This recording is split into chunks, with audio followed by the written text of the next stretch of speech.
Just her form of protest. She was all done.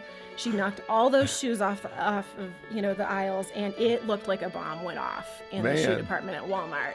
And I just stood there and I went, this is not something that I've ever read about in a parenting book. I don't know what to do.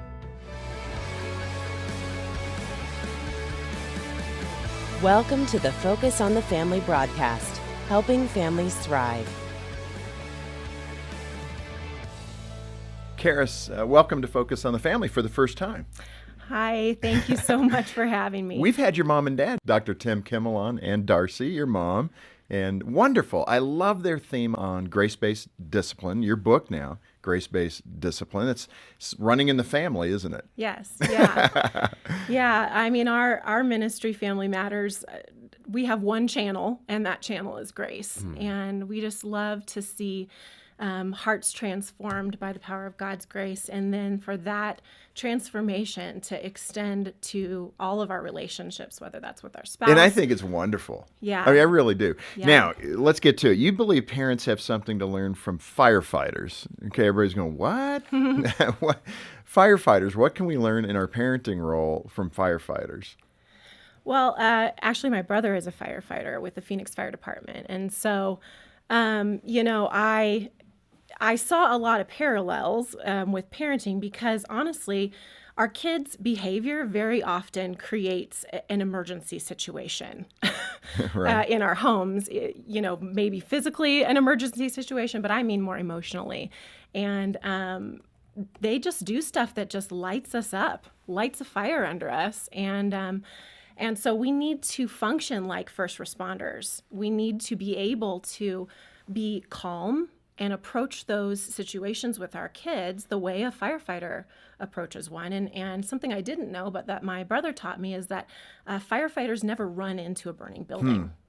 You would think that they do, and we see that on TV, so we just assume they, come out of the truck and they run straight in.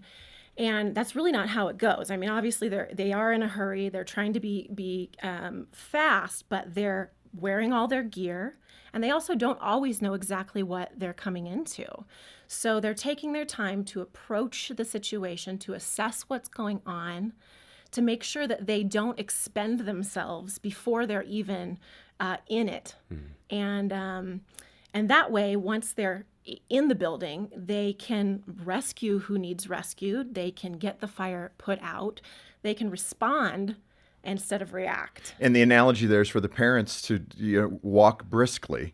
Right. Don't run into a calamity. Right. Don't run into calamity. Walk briskly. Obviously, we have to respond quickly, and sometimes with our kids, that's split second. But I guess I'm using it as a metaphor for how we have to keep our emotions in check. You, in fact, had a Walmart experience that brought you, I think, to your knees a little. What you tell yours, I'll tell mine. Go ahead. Okay. What was your Walmart experience? Well, my girls, again, were younger. I think a lot of this stuff, hits you hard on the front side of kind of the heavy lifting years of parenting, which is when they're, is it because moms particularly are tired, and, maybe For dads sure. too, but moms, I think, carry that load. I mean, it's just a lot. Moms and dads are tired, and developmentally where the kids are, they just need everything. They need everything done for them. They're learning everything, and they need correction in everything, because that's the only way that they form their personalities and their selves into, contributing members of society. And they're definitely not that when they're 2-year-olds. And so I think my youngest one she was still in a baby carrier, and my older one was 2. And we'd been sick for 5 weeks, and we were out of everything, in our home. We had no groceries, we had no toilet paper, we had nothing. So we just needed everything. So, I psyched myself up to go on this run with both of my kids by myself to Walmart. And I was spent because I'd been sick as well. And so I had them in the cart, and my strategy was just to literally run through Walmart as fast as I could, grab everything. I mean, it was like supermarket sweep. Remember that old, we know that feeling. Show, and trying to just get it done. So I'm running through, getting everything, and my flip-flop broke. I live in Phoenix, Arizona, and we wear flip-flops pretty much year-round. My flip-flop had broken. So I had a flat, and I would have just probably dealt with it and just had one shoe on and walked out to my car, except for the fact that it was July in Phoenix and the asphalt is probably 300 degrees, right. and I would have burned my foot. And so I was like, well, at least I'm at Walmart. I can go buy some shoes. And so I'm like, the last thing I'm going to do, grab some sandals. I'll buy the first pair that I find. I don't care how ugly they are. Right. And then we'll check out and we'll go home. And so we were in the shoe department, and my older daughter, Riley, just sees being restrained in something like a shopping cart like a form of oppression. And she's starting petitions. She's writing to her Congress people. She is not going to have it. She's always been that way. And so I had a moment of weakness, and I let her out of the cart in the shoe department at Walmart. And all the veteran moms and dads know that was my biggest mistake right there. So she's out of the cart, and I just thought, okay, well, let's hurry here. Let's get this done. And she was all done. And so she stood on one end of an aisle of shoes, and she put her two little arms out to each side, and they were long enough that she could stand on one end of the aisle. She could walk to the other side and knock all the boxes of shoes on down. both sides. On both sides, just that's quite a mess. She's like walking, and it was just her form of protest. She was all done. She knocked all those shoes off of the aisles, and it looked like a bomb went off in the shoe department at Walmart. And I just stood there and I went, this is not something that I've ever read about in a parenting book. I don't know what to do. So what did you do? Did you just go, spill on aisle 4, I got to leave? Well, it's one of those situations where you run through scenarios in your head and you think, like, how quickly could I run out of the store carrying these two kids like a football? Just abandon like the cart and get out, right? Abandon the cart and get out. Make my abort. husband go abort. Yeah, make my husband go later. The mission is over. And I was like, well, I can't do that. And so you got through checkout. We did get through checkout. That's a brave mom right there. But so when you look at it, let's move into the grace-based discipline aspect of this again, because I think temperament plays a role in this in terms of the makeup of mom and dad. Yeah. Some parents and some people are rule followers, and that's very important to them, and others are maybe like your daughter knocking shoes off the aisle, but they're like 23. Yeah. Not so much into the rules. Yeah. How does that play into the grace-based approach of discipline, and define it for us, and then we can get into all that? Well, grace-based parenting and grace-based discipline is simply treating our kids the way that God treats us. And we know that God disciplines us because it says so in the Bible. And so we're just simply following the example that God sets with his children, because that's what we are. We're God's children. He's our parent. Now, I hear that. Describe it for me. How God disciplines us. God approaches his relationship with us. It's all because of grace. I mean, the only way we're able to have a relationship with a holy God is because of grace. And so when he disciplines us, he's doing it for our good. It's not about him punishing us. There's a huge difference between punishment and discipline, and I go into that in my book. But punishing is often out of vindictiveness or anger. Right. Where, the grace-based approach is out of love for the person. Out of love for the but person. It doesn't, to the critic who's going to say, that's just too soft. Yeah. Especially those dads that can be pretty heavy-handed. And not to stereotype, I get it, but oftentimes the temperament of the hard style is with the dad. Yeah. I do it because I said to do it. Yeah. Well, we have to balance rules and relationships. That's really, really important. I think Josh McDowell said rules without relationship leads to rebellion. Yeah, and we've then, seen that. It's a great, I use that quote. often. And my dad, Tim Kimmel, kind of has expanded on that, and he says, but a relationship without rules leads to resentment. So we've got to have both. Yeah, if we that's don't good. have boundaries with our kids, they resent us because it doesn't prepare our kids for the life that they're going to face someday, for the world that they're going to face, if they don't understand how to respond to authority, how to follow rules, how to have self-discipline in their life. So we're not being gracious when we don't have rules and boundaries for our kids. And grace does not mean a lack of rules, because that's not how God treats us. Karis, you mentioned a tactic in the book, which I found a little interesting. I want you to expand on it. You talk about putting things in the basket, kind of I think the bad behavior, the poor Yeah. behavior, whatever it might be. What are you getting at to help parents understand to put those bad things in a basket? Yeah. Yeah, that's right in the intro of my book because I feel like it's a first step before you do anything else. And this goes back to what we were talking about with firefighters and being able to respond and not react. You've got to get your emotional reactions under control before you can really think, before you can analyze and respond. And so what the basket exercise is it's really just a mental exercise. It's just something that we visualize in our mind.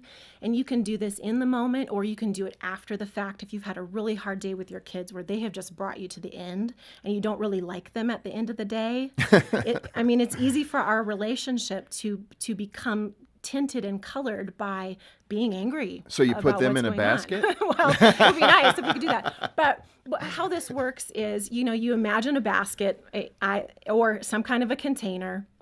And I like to visualize my kid, the things that they're doing that are annoying you or bothering you or that are wrong or that are hurting you, whatever it is. I imagine those behaviors almost like weights that are hanging off of my kids.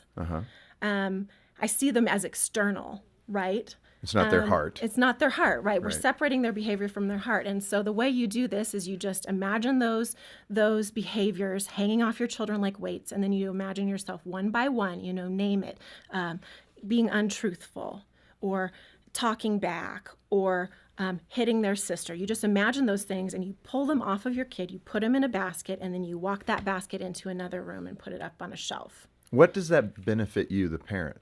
Well, the way that it benefits you is that it emotionally removes the threat.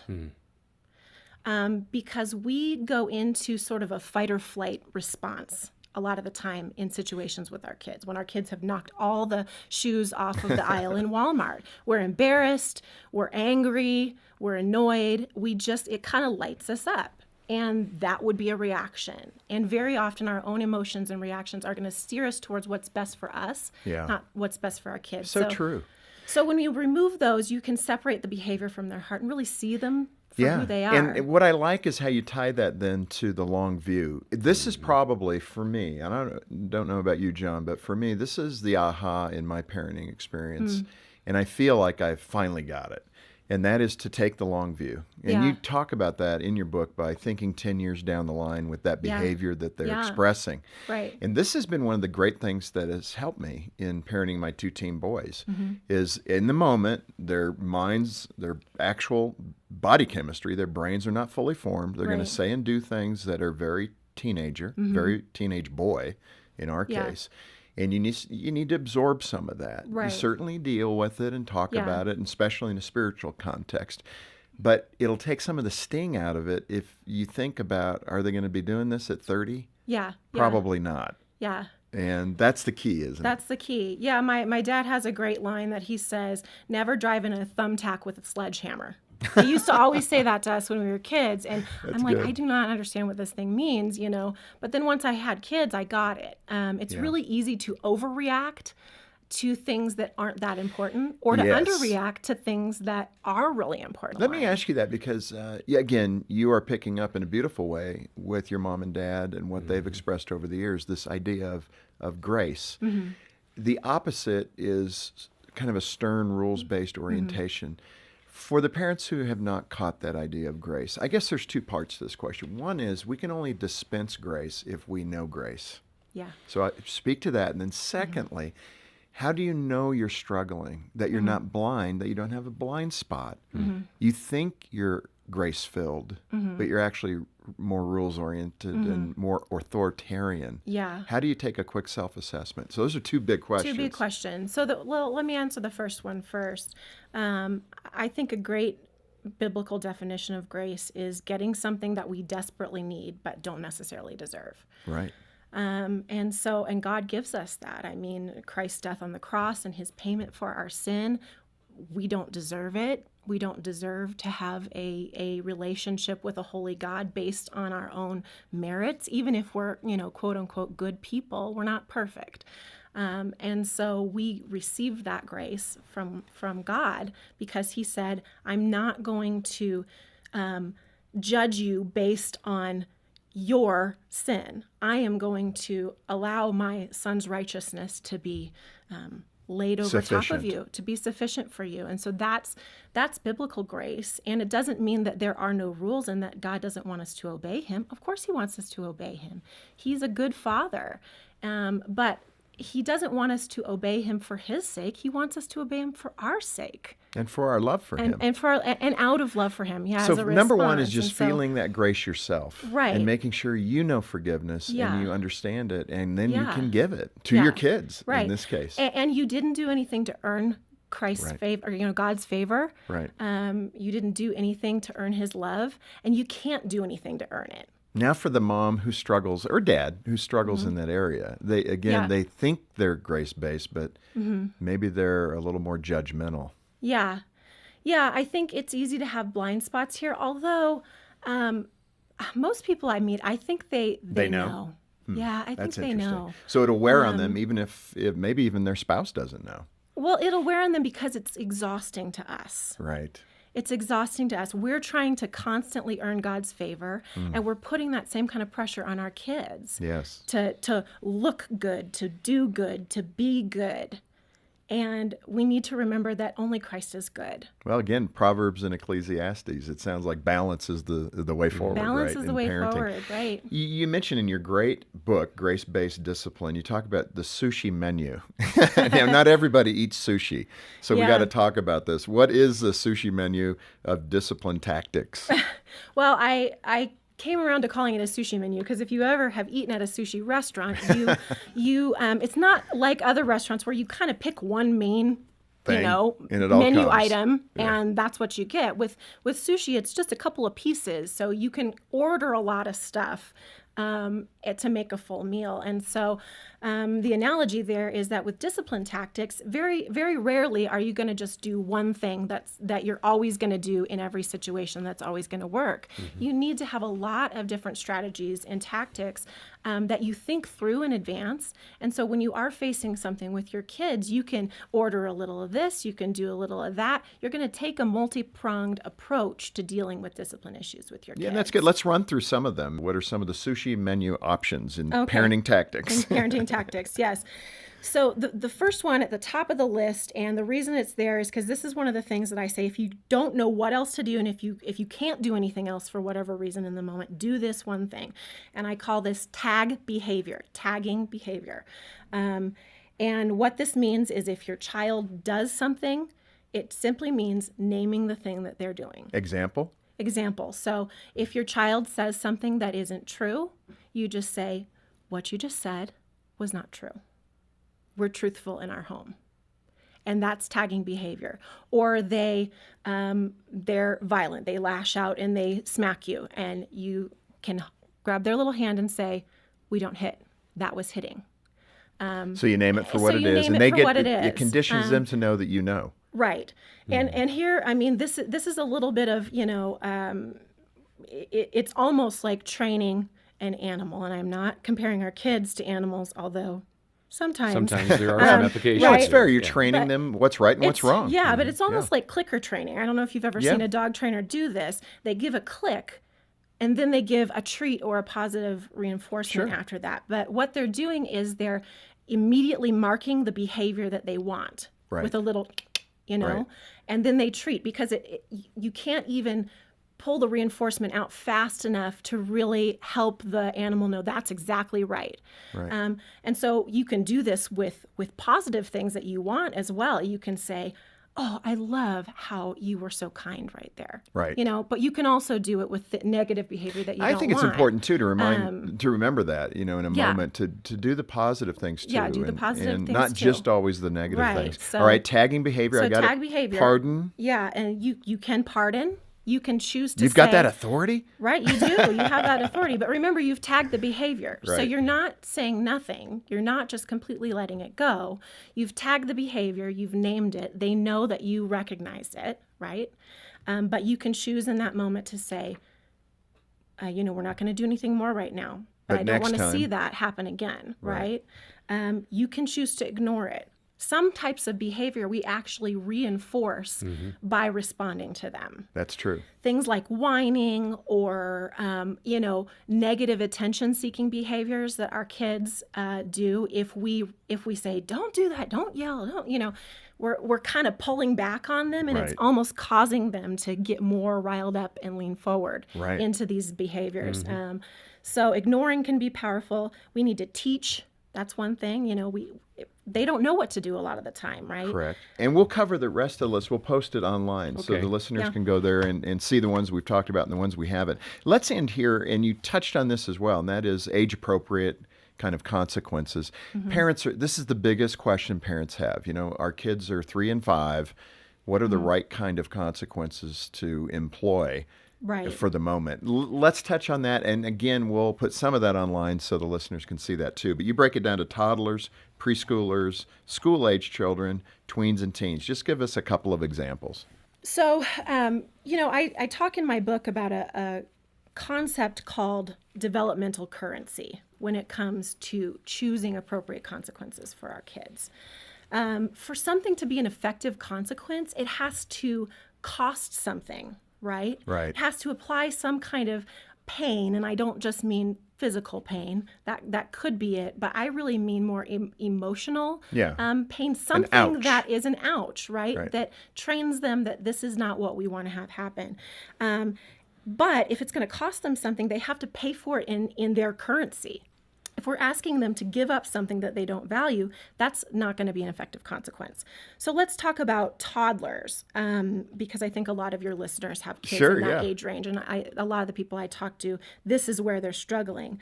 A toddler's currency is possessing something.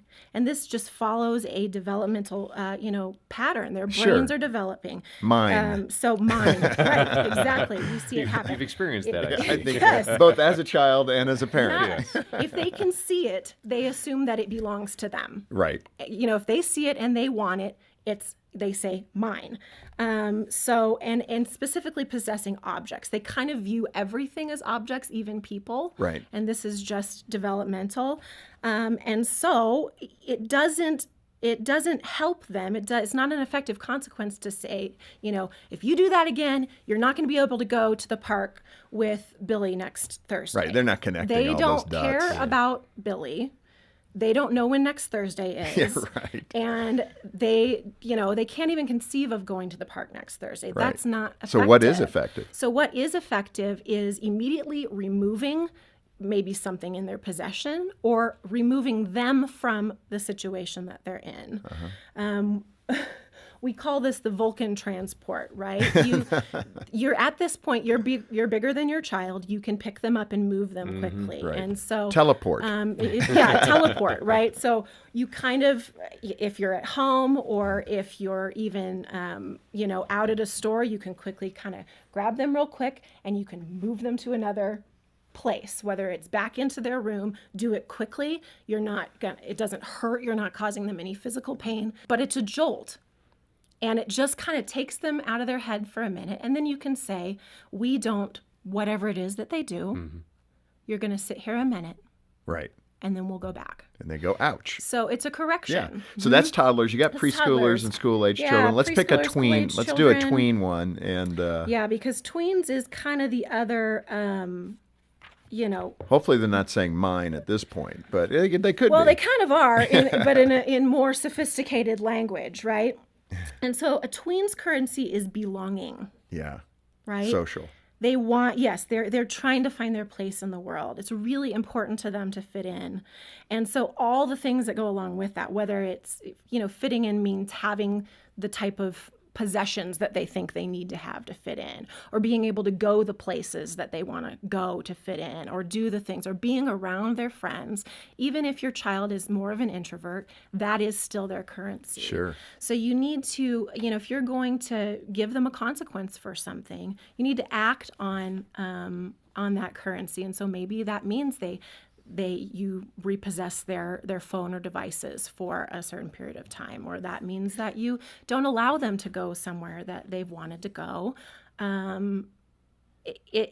you have to really know your kid and Right. know what makes them tick, What's important to them. what's important to them. But that belonging is really driving a lot of what they're doing at And that point. it's really good. And of course, if the toddler or the tween isn't hitting where you're at in your parenting spot, Karis's book, Grace-Based Discipline, will cover the other areas. Get a copy. I mean, here at Focus on the Family, we want to equip you. We want you to do the job as best as you can do. And it's hard to do it without a manual, honestly. I'd love to parent the second time, which I think is called grandparenting, right? But from a distance. But it's such, you learn it, and then you learn so much through the process that you don't get to apply again because it's done.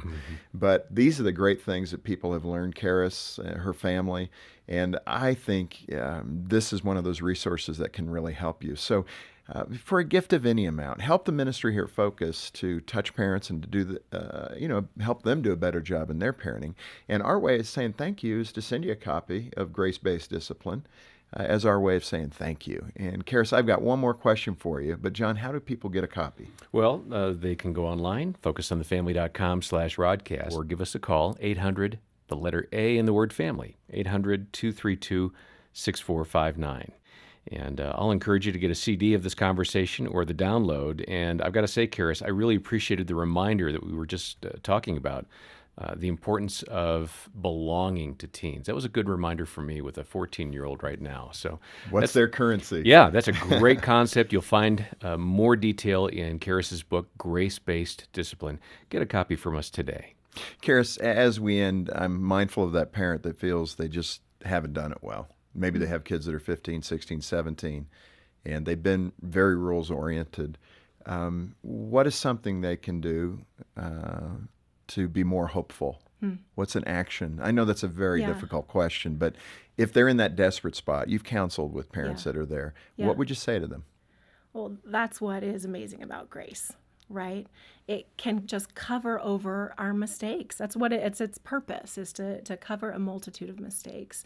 And so if you realize that you've been legalistic and rules oriented and you feel like that's damaged your relationship with your kids, the first thing you do is just pray.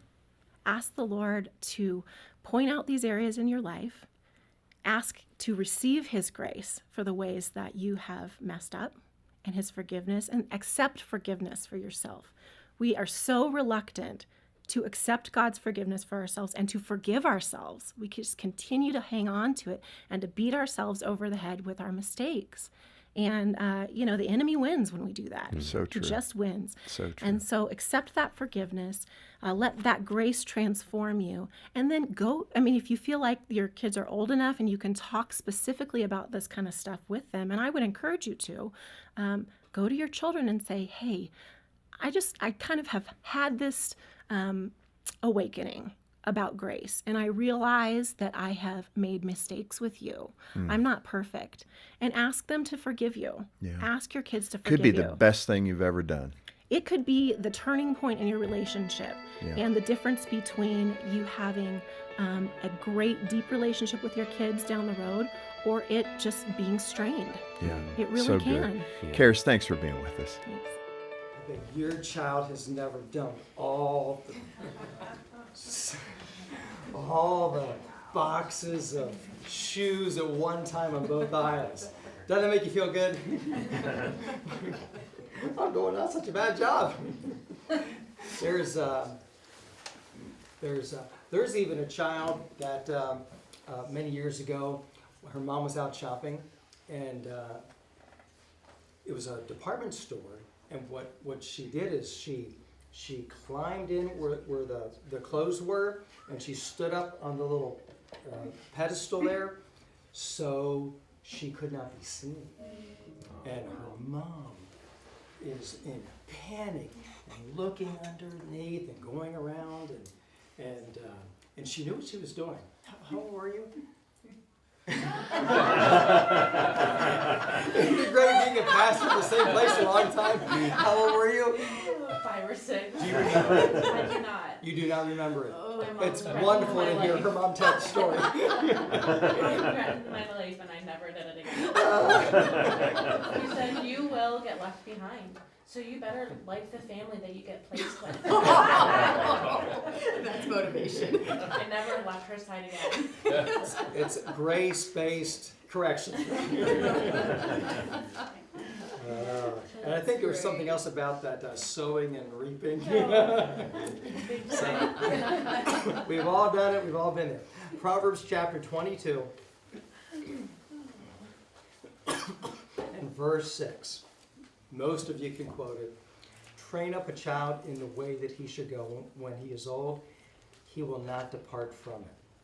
And so the first question is it a promise or a proverb? Is it a promise or a proverb? And I'll give you two points of reference that will help you figure out, is it a promise or a proverb? And the first point of reference is the top of the page. Proverbs, right? If you go back to chapter 1, verse 1, the Proverbs of Solomon, the son of David, king of Israel, to know wisdom, instruction, to perceive the words of understanding. So, what's the answer? God answers the question. It's a proverb. So what is a proverb? A proverb is a short, pithy saying with the general truth. Sometimes it's didactic, where it'll be the same truth taught twice. Sometimes it'll be a contrast. He who is slow to anger is better than the mighty. He that ruleth the spirit than he that taketh the city. A soft answer turneth away wrath, but grievous words stir up anger. So the one I gave you about controlling your temper said the same thing. And the second one I gave you, it's a contrast. So soft answer turns away wrath, but grievous words stir up anger. So you see the contrast. So here in this one, let's kind of dig into it just a moment. Train up a child in the way that he should go. Now, the idea here is that you're training a child. The word is a root word that talks about learning how to eat, to go from nursing to eating food, where a mom might take some paste or mash up some food, put it on her fingers, and put it on the tongue to be able to get the child to begin to eat that food. And so how do we do it? We buy baby food. We use a little processor to mush it up, because baby Caleb has, 4 teeth? 2 in the front, 2 in the bottom. And it's interesting even to watch him, because they haven't found their house yet, so we get to see this every night, where he'll even push it around to the front because he knows he's got teeth in the front, so he can start kind of chewing and biting there. We've been on a number of mission trips. We've been in places and we see people eating food, and the smell and the look and the taste.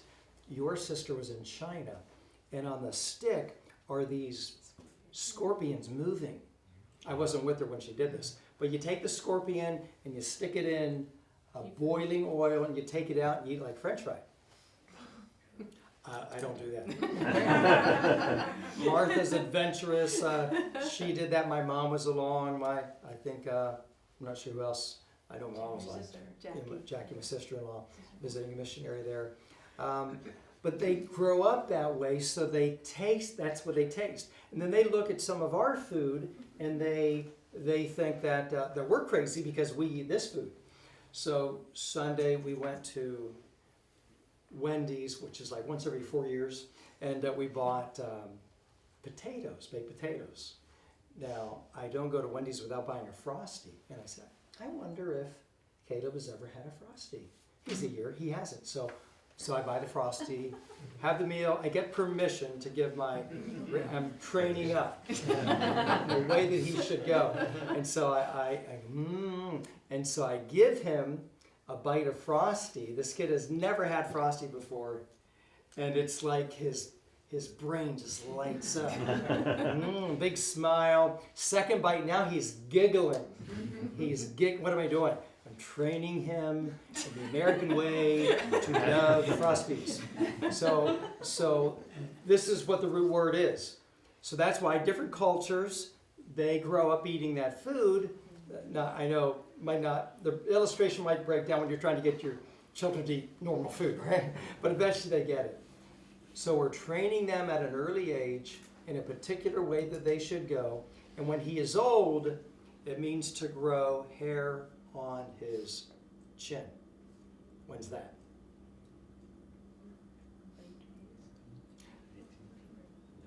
Teenage years, right? Yeah. My nephew and Yeah, you girls don't know. At 14, we gave Jeremy his first razor. All right, birthday gift. So the idea is, it's not when he's 62 or 83 that he comes back to the way of God, though that happens too. So we train, and we don't give up. The grace-based parenting, to keep the balance, that does not mean you excuse misbehavior. And the majority of if you remember the phases, the discipline phase, the majority of that, children don't remember. They don't remember. They have no self-control. They need you to be able to be a mom, to be a dad. So here's a question that kind of goes along with that. For toddlers, how do you decide about what to let go and what to be strict about? You could misinterpret grace-based parenting and say, well, you let it all go. They'll get it when they grow up. That would disobey the other proverbs that foolishness is bound in the heart of a child, but the rod of correction shall what? Drive it far from them. Hebrews 12, God spanks us, and earthly fathers and moms and dads do it to be able to produce the peaceable fruit of righteousness. So it's a kind of you can't take one piece of the pie and make that your parenting motto. You have to look, what is this going to look like in 5 years and 10 years? So with the toddlers, you cannot ignore certain kinds of behavior. So honey, how do you decide? What do you let go? And what do you be strict about? Oh, I think it's exactly what you just said. You have to look down the road. So you look down the road 5 years, 10 years, and whatever character trait that you're seeing in them, imagine that magnified about 20 times. Because that little attitude that they're giving you is going to turn into a big attitude as a teenager. So them not wanting to eat their peas or not preferring their green beans, although that's something you're going to continue to work on, that's not in my book. Now that I'm on this side of parenting many years later, there was a time I made the peas and green beans as big a deal as I would maybe hitting or lying, because I was so strict on everything. I wanted them to get it right. On this side of it now, you know what? The green beans and the peas, eventually those are going to come because their taste buds change. But that heart of truth-telling or that spirit of vengefulness and wanting to hit or kick or to do those things, they be sneaky when you're out of the room and you think they're lying but you don't know and you can't catch them and it's driving you crazy. Those are really important things that you say, God, help me to catch them doing wrong. We also want to catch them doing right, but help me to catch them so that I'm not falsely accusing them, but we need to deal with this now, not in 6 months or a year when they've gotten smarter and more crafty and their lying has gone to a new level. So really think, what is really going to matter in a year or in 5 years when they're in school and it's the teacher dealing with this, not me anymore, or when a college roommate is going to be dealing with this. So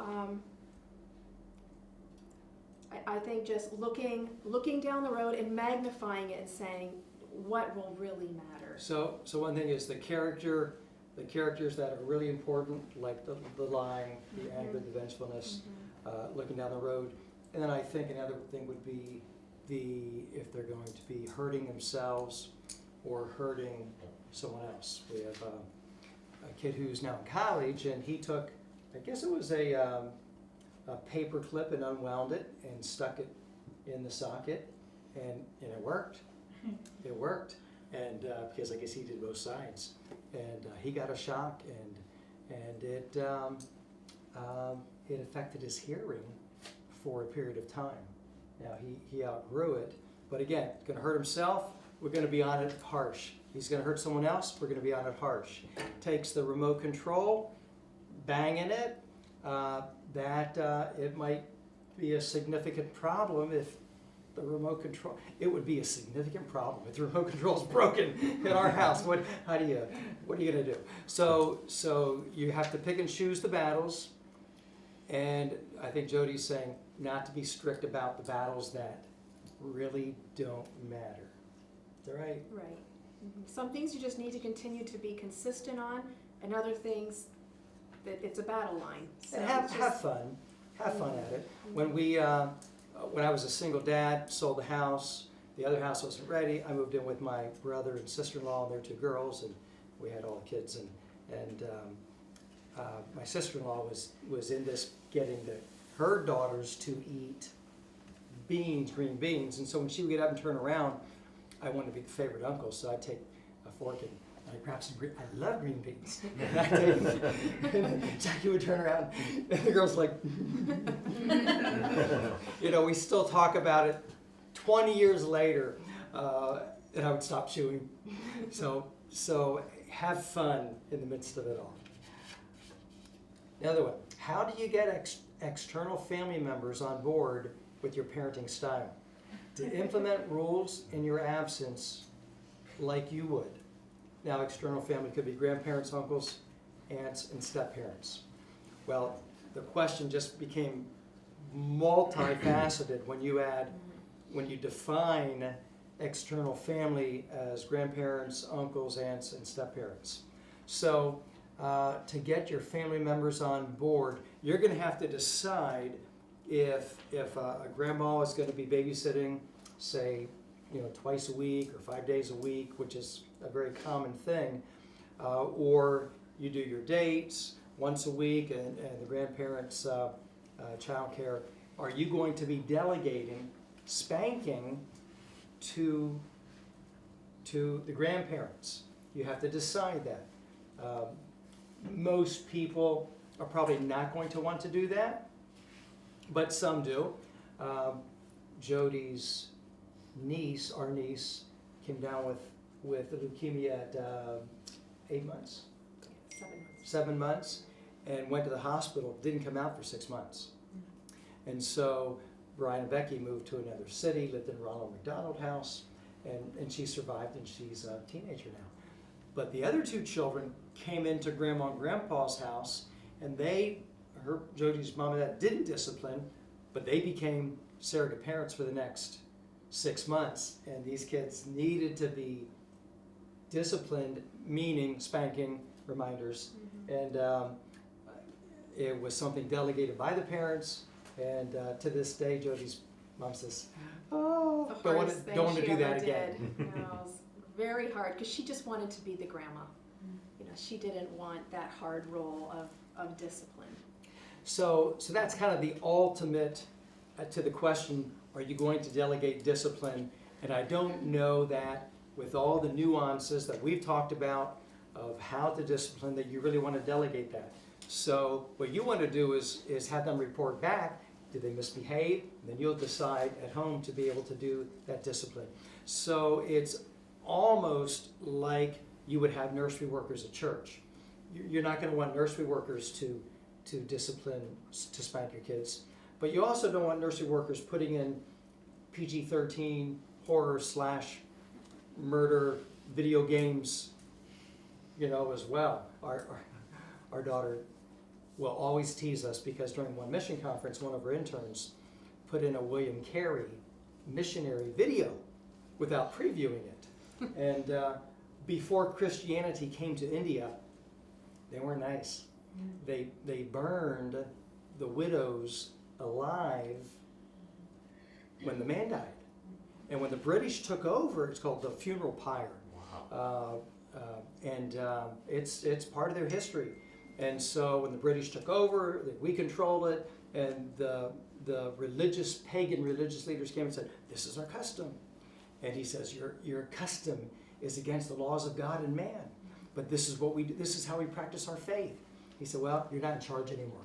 And the British stopped this wickedness. Well, it was on the video. So Megan was traumatized. Still is. we no longer have that William Carey video in our church library. The idea is that if you have family members, they do need to abide by your standards of entertainment, or you have to plainly tell them, or they're not going to be doing the child care. Now, they should be respectful to you to follow that standard. When you add the word step-parent, it's a whole nother category now. The Smart Step Family, we're going to be introducing that to you, Lou and Kate. We're going to have it available again through we just ordered 2 new copies. Lou and Kate want to be able to do it in their home, maybe once a month. So if you're interested in that, Smart Step Family. But the reality is it's a real challenge when there is a divorce situation as opposed to a widow situation where the child is going to the other spouse, and sometimes if that other spouse is not a Christian or wants to manipulate and use their freedom or to buy their love, there's certainly it's going to be a very challenging thing. But you cannot expect that because it's their custody time, they're going to parent. Your bedtime is 8:30, and their bedtime is 11:30. So you're not going to have control over that because legally, the step parent has their custody, and in the eyes of the law, they can parent according to their preferences as opposed to yours. Any other comments you have on getting family members on board? Anytime a family member watches your children, it's probably done out of love as a gesture of kindness, and you're probably not paying them. So that being said, I think it's important to, if something's really important to you, like a certain nap time or that they not watch a certain program that you just really are teaching your kids, it's just not appropriate, then in a minimal way, make those things known. But you don't want to give a whole list where they're showing kindness and love to you by taking your child, but you're making it a very difficult thing for them to do. So it might even be like if they want to give them a cookie before bed, or like, don't say no sugar, no salt, not like remember it's generosity and kindness and love that they're showing to you, so you kind of need to do the same back to them. And maybe make exceptions so it's really fun to be at that relative's home. So I think just remembering that. The back to the discipline with the relatives, I would even caution you not to speak of how you discipline with Proverbs and Hebrews 12 about the reminders and the spanking. I've been a pastor here a long time. Only 3 times, to my knowledge, have parents been turned in, has social services been called, and the last time was probably 15 years ago. It hasn't been recent at all. And the people that called in the parents for spanking was a grandma, and a stepsister that was grown living in another state. All 3 times, doorstep interview or phone call interview, and it was dismissed. Not too far from here, up in Sellersville, someone was commenting about the children at the checkout of a grocery store, and it ended up with a report, and the children were actually, did you know them? Yeah, I used to babysit their kids. Oh no. Yeah. They were taken from them, and it was It was just a comment about, yeah, we follow the Bible when we train our kids, and I don't know how detailed it was, but the report went in, and social services. There was a time when social services was really pursuing Christian people. I think now there's so many other problems in the world, like maybe we're not so bad after all.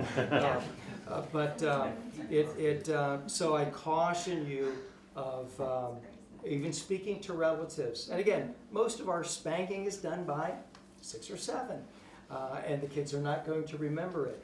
But be cautious. We live in a world that Satan is subtle, and he's looking to be able to destroy Christian families. So I told a story that I heard. You just heard verification of it, that it happens. Yeah. And can I say, if the relative that maybe it's the only one around and it's free childcare, and you know there's things going on in that home that really concern you, then just be very cautious about letting your child spend long periods of time there. Like, don't make it a weekend away and leave your child in that setting. Maybe an hour or 2 is enough. So just be very careful, because the safety of your child, emotionally, physically, in every way, you need to protect them. Our warning stories aren't hypothetical or imaginary. So when your children are elementary and they're in a home, and there are older teenagers in that home, and those older teenagers have their friends that come over, there are great risks. There's risks with pornography, there's risks with abuse, and having counseled many for many years, and again, some adults in their 60s that are still hurting from abuse when they were 8, 10, 12, 15.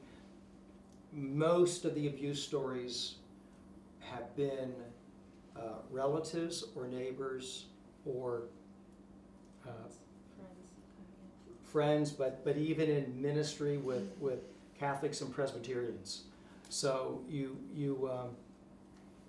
want to be cautious. And on the other side of that, back to the discipline, I received a call many years ago. This family, they're in our church to this day, but driving, it was before one of the church picnics, and he was driving in his truck, and he heard a boom boom, and he saw people in the distance at the front door of the house, and so he thought that he hit a small animal. He stopped. It was a child. It was a toddler, and the parents were yelling, "Stop, stop, no, no." But they had never disciplined with a sting so that child would obey the parent's voice. And this was not a 2-year-old. I recall, I think it was 3.5, 4.5, something like that.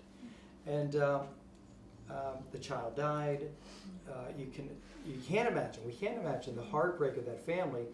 But how about the heartbreak of our church member who was a father at the time of young children himself? Just grief and guilt and nightmares, and it took a great deal of time to get beyond that. And we say these things. Oh, it might save their life someday. It will save their life someday.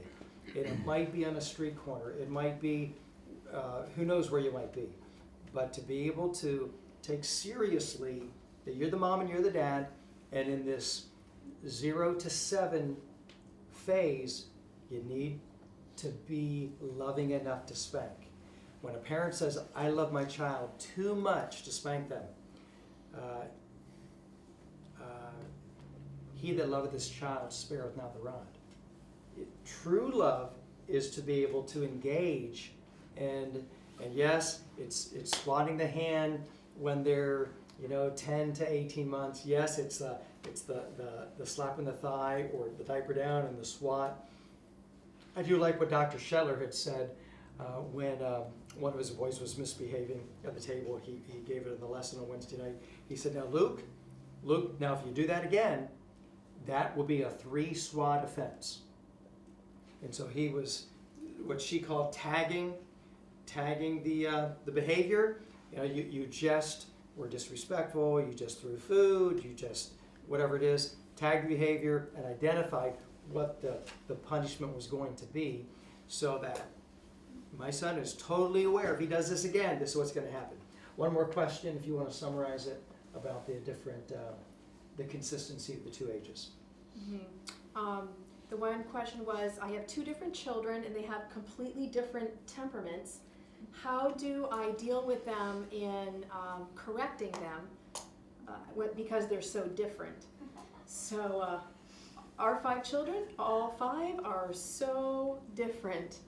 And we did have to discipline them differently. Some would take repeated spankings to get it, and the other child, the same thing would just be a stern look and a stern word, and they would just be a puddle of tears. So I think, so how do you marry these two thoughts that I feel like I'm letting one get away with everything and the other one I'm just spanking nonstop and dealing with nonstop? One recommendation would be all discipline does not need to be done in front of the other child so that they're seeing and comparing. So it might be that the discipline you take into the room to go talk about it, and the child that just needs the stern talking to and the warning and they get it, that's done behind the door. And the child that did the same thing but is going to get the spanking, that's done behind the door. So it's not like, well, you just. And I might compare that to a classroom where you have so many different types of learning and temperaments and personalities. So some might have an extra reading circle, or they might need to be taken out and have extra help. But a tutor. But you don't say, well, that's not fair. It's totally fair, because we're taking that child and their need where they are to bring them so we can all be together learning the same thing. We're just going to learn in different ways. So I think it's the same within a family where you all have different personalities, different types of learning. So train up a child is each individual child uniquely to their bent, and to help them, what's going to help them the best to get in this path, God's path of obedience and respect, honoring nature, honoring parents, honoring things, honoring authority, and you're going to look for all these opportunities to be able to do that. Anything sparked by way of a question from our discussion tonight or the video? Any other questions that we can do briefly here? Okay, so Liberty has been showing a lot of complaining, a lot of just like really upset with your answer, or no, not right now. Like just pouting, folding the arms. I don't know, just like that. I'm like everything without complaining and arguing. What age and what birth order? She's 4. She's 3rd, but she's 4. 4 years old. I don't know how to deal with it. I mean, we do the reminders. Put her in the container. Oh no, that was her bad things today. I address. I'm like, are you complaining right now? And then she'll do the frown. I'm like, okay, then I don't want to hear anymore. So I'll do that, and then also like stomping. She's not allowed to stomp, so she'll get a reminder for that, or slamming the door. She gets reminders for those. So I just, I don't know how to like make it stop. So the slamming the door and the stomping, picture that in 5, if it's unchecked, what's that going to look like in 5 years? No door. No door. You don't get So privacy. is that behavior you don't want to have in her in 5 years? Right. Okay. Right. So that's going to be in the category of we're going to deal with it, right? So I would ask, does this characterize her, or does it not characterize her? Is it in response to something that she wants, and she's not asking appropriately? You can even use the timer. Is she responding, and this is something that you're asking her? Which is it? She's asking you for the favor, you're asking her. Really? Both. I mean, it's just, I feel like most times she's not talking normal. I'm like, okay, let's say it again. Let's try it again. And it's always like a whine talk, and I'm like, oh, just say it the right way. Just So stop. do you get down on her level, eyeball to eyeball? That would be a good thing to be able to No, across the room. squat down, get a little stool, get down right in her face, eyeball to eyeball. Honey? My go-to thing that I did with my kids, the step before the spanking, because be angry and sin not.